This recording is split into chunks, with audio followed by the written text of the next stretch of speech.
Hello students, welcome to preposition part third. अगर आपने part one और पार्ट टू की क्लास नहीं देखी है तो वो ज़रूर देखना, वरना प्रीपोजिशन से रिलेटेड आपके सारे डाउट क्लियर नहीं होंगे। तो क्या आपको भी डाउट है कि पहले और बाद के अर्थ में हम क्या लगाए, कौन सा प्रीपोजिशन लगाए, बिफोर या आफ्टर? क्या आप भी कंफ्यूज्ड होते हो कि निश्चित समय और अनिश्चित समय के लिए कौन सा प्रीपोजिशन लगाए, सिंस या फॉर? क्या आपको भी समझ में नहीं आता कि दो व्यक्तियों के बीच में अगर कोई वस्तु को बांटते हैं या दो से अधिक व्यक्तियों के बीच में कोई वस्तु को बांटते हैं तो कौन सा प्रपोजिशन लगाना है, बिटवीन या अमोंग? तो ये वीडियो आपके लिए। तो आज हम पढ़ेंगे between, among, since, for, before और आफ्टर। आज इस एक वीडियो में आपके सारे डाउट्स क्लियर हो जाएंगे कि किस जगह कौन सा प्रपोजिशन लगाना है। और आज एक ट्रिक से भी हम सीखेंगे कि कौन सी सिचुएशन में हमें कौन सा प्रिपोजिशन लगाना चाहिए और हमें कैसे पता चलेगा। ठीक है, तो चलो शुरू करते हैं। हमारा पहला प्रिपोजिशन जो कि है बिटवीन, जिसका शाब्दिक अर्थ होता है दो व्यक्तियों या वस्तुओं के बीच में कोई चीज बांटी जाती है। वापस सुन लो, दो व्यक्तियों या वस्तुओं के बीच में कोई चीज बांटी जाती है तो बिटवीन का प्रयोग करना है। वहां पे सिर्फ दो व्यक्ति होने चाहिए, दो से ज्यादा व्यक्तियों के लिए बिटवीन का प्रयोग नहीं करना। सिर्फ दो व्यक्तियों के बीच में कोई वस्तु बांटनी हो तो बिटवीन बिटवीन का प्रयोग करना है। ठीक है, तो दो व्यक्तियों के बीच में मतलब मैम हम तो समझे नहीं कैसे करना है।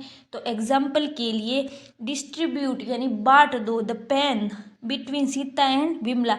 पेन को सीता और विमला में बांट दो, मतलब जितने भी पेन है वो सारे सीता और विमला में बांट दो। अब सीता और विमला दो व्यक्ति है, दो से अधिक व्यक्ति होता तो बिटवीन का प्रयोग नहीं करना है। नेक्स्ट एग्जाम्पल है distribute the money between Raveena and Krishna. Money यानी पैसों को रवीना और कृष्णा में आपस में बांट दो। रवीना और कृष्णा दो व्यक्ति हैं इसलिए बिटवीन का प्रयोग हुआ है। ठीक है, दो से अधिक व्यक्तियों के लिए बिटवीन का प्रयोग नहीं करना है आपको।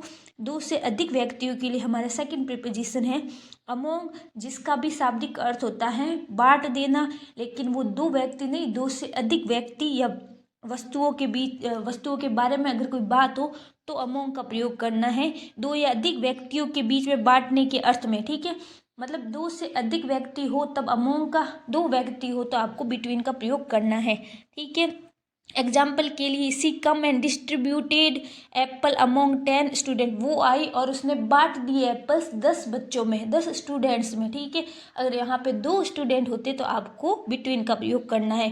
दो से अधिक स्टूडेंट है, दो से अधिक वस्तुएं हैं तो आपको अमोंग का प्रयोग करना है। ठीक है, तो आपको आज बिटवीन और अमोंग के बीच में जो भी डिफरेंस था वो पता चल गया होगा। अब आप कभी कंफ्यूज नहीं होंगे कि कहाँ पे आपको अमोंग का प्रयोग करना है और कहाँ पे आपको बिटवीन का प्रयोग करना है। ठीक है, तो हमारा थर्ड प्रपोजिशन है सिंस, जिसका यूज हम किसी निश्चित टाइम के आगे करते हैं। किसी निश्चित समय से पहले से के अर्थ में सिंस का प्रयोग किया जाता है। अब निश्चित टाइम क्या होता है मैम? तो निश्चित टाइम वो होता है जिसमें कोई स्पेसिफिक डेट देख के रखी हो, जैसे कि 5 जुलाई। ठीक है, या कोई सन देख के रखा हो 1990। ठीक है, उसके आगे हमें सिंस का प्रयोग करना है से के अर्थ में। एग्जाम्पल के लिए I have been living in Canada since 1990। मैं 1990 से कनाडा में रह रहा हूँ, से का अर्थ हो गया, और 1990 है एक निश्चित समय, इसलिए इसके आगे सिंस का प्रयोग हुआ। तो हमारा अगला प्रपोजिशन है फॉर, जिसका यूज आप बहुत सारे अर्थों में कर सकते हो। जैसे कि हमारा पहला यूज है फॉर का, जो कि के लिए के अर्थ में होता है कि जहाँ पर भी आप कोई सेंटेंस देख लो उसमें के लिए का कोई अर्थ हो वहाँ पे फॉर का प्रयोग करना है। जैसे कि सी कुक्ड फूड फॉर मी, वो मेरे लिए खाना बना रही है, के लिए आ रहा है ना, वो मेरे लिए खाना बना रही है। सेकंड है अनिश्चित समय के लिए से के अर्थ में। अब सिंस का प्रयोग तो हुआ निश्चित समय के लिए, फॉर का प्रयोग अनिश्चित समय के लिए करना। अब अनिश्चित समय क्या होता है?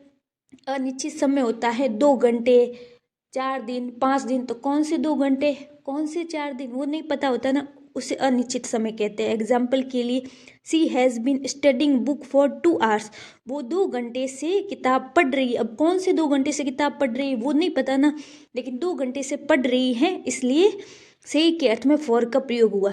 थर्ड है अपना कीमत के लिए फॉर का प्रयोग करना है। जैसे कि आप मार्केट जाते हो, कोई सामान खरीदते हो, उसकी कीमत पूछते हो, तो जहाँ पर भी कीमत का भाव आ जाए ना, जहाँ पर भी कीमत लिखी हुई हो, उसके आगे आपको फॉर का प्रयोग करना है। एग्जाम्पल के लिए, I bought this pen for 5 rupees. मैंने ये पेन 5 रुपये में खरीदा, है ना। तो 5 रुपये क्या है, इस पेन की कीमत है, इसलिए फॉर का प्रयोग हुआ। तो फॉर का प्रयोग वहाँ करना है जहाँ पे आपको कीमत दिखे, ठीक है। तो फॉर के इस प्रकार हमारे 3 यूज हो गए। तो हमारा फिफ्थ प्रिपोजिशन है बिफोर, जिसका शाब्दिक अर्थ हिंदी में होता है पहले के अर्थ में। यानी कि अगर कोई दो काम हो रहे हो, जिसमें से एक काम किसी दूसरे काम से पहले हो रहा हो, तो उसके अर्थ में आपको बिफोर का प्रयोग करना है। जैसे कि I reached station before the train gone. Train के जाने से पहले मैं स्टेशन पहुंच चुका था, ठीक है। तो बिफोर के अर्थ में यानी पहले के अर्थ में आपको बिफोर का प्रयोग करना है। एग्जाम्पल के लिए आपके फर्स्ट एग्जाम्पल है, she finished her work before going to bed. Bed पर जाने से पहले उसने अपना होमवर्क कर दिया था, ठीक है। तो पहले के अर्थ में आपके बिफोर का प्रयोग हुआ है। अगर दो काम कोई हो रहे हो, तो जो काम पहले हो रहा हो उसके लिए आपको बिफोर का प्रयोग करना है। नेक्स्ट एग्जाम्पल है, wash your hand before eat food. खाना खाने से पहले अपने हाथों को धो, ठीक है। यानी कि यहाँ पर भी आपके दो काम हो रहे हैं, एक तो खाना खाना और एक हाथ धोना। तो खाना खाने से पहले आपको अपने हाथ धोने। तो आपका नेक्स्ट प्रिपोजिशन है आफ्टर, जिसका शाब्दिक अर्थ होता है बाद में। जैसे कि बिफोर का शाब्दिक अर्थ होता है पहले, यानी कोई काम अगर किसी दूसरे काम से पहले हो रहा हो तो उसमें आपको बिफोर का प्रयोग करना है, और कोई काम अगर किसी दूसरे काम के बाद में हो रहा हो तो आपको वहाँ पे आफ्टर का प्रयोग करना है, ठीक है। तो अब आपको आफ्टर और बिफोर में कोई भी कंफ्यूजन नहीं रह रहा होगा, ठीक है। तो कंफ्यूजन दूर करने के लिए हमारा नेक्स्ट एग्जाम्पल है, I felt better after taking the medicine. Medicine लेने के बाद मुझे अच्छा फील हो रहा है, ठीक है। तो जो काम बाद में हुआ है वो होता है आपके फील होना, और जो पहले हुआ है वो है मेडिसिन, ठीक है। तो नेक्स्ट एग्जाम्पल है, we went home after the movie and.